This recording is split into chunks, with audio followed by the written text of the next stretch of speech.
Dans le cadre de la crise sanitaire, j'ai souhaité aussi m'y rendre sur les centres de vaccination de proximité et le vaccinodrome au Mans, où j'ai rencontré effectivement les élus et les équipes d'infirmiers et médecins qui ont été mises en place pour accueillir la population en proximité. Par ailleurs, je poursuis comme co-rapporteur un travail actuellement sur la gestion de la crise sanitaire, non seulement en France, mais aussi au niveau de l'Union européenne.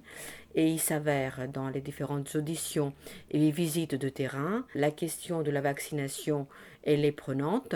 Tirer les leçons de cette crise, c'est préparer l'avenir.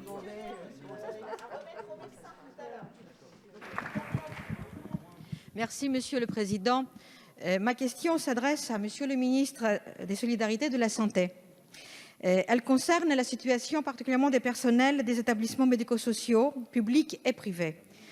Ceux-ci ont été désoubliés, Monsieur le ministre, du Ségur de la Santé. Aides-soignants, éducateurs, infirmières de ces structures, comme les maisons d'accueil spécialisées, les services de soins infirmiers à domicile, les instituts médico-éducatifs, les foyers d'accueil médicalisés. Bref, ces personnels n'ont pas bénéficié de la revalorisation des salaires obtenus dans le secteur hospitalier. Pourtant, ils participent bien à la prise en charge des patients pendant les périodes de confinement. Ils ne comptent pas leurs heures et soignent des personnes fragiles. Cette situation, vous comprenez, elle est injuste. Elle est de nature à affaiblir l'attractivité des services hospitaliers et dispensables. Hier, héros à l'image des autres personnels hospitaliers, ils sont aujourd'hui, comme ils le disent eux-mêmes, oubliés.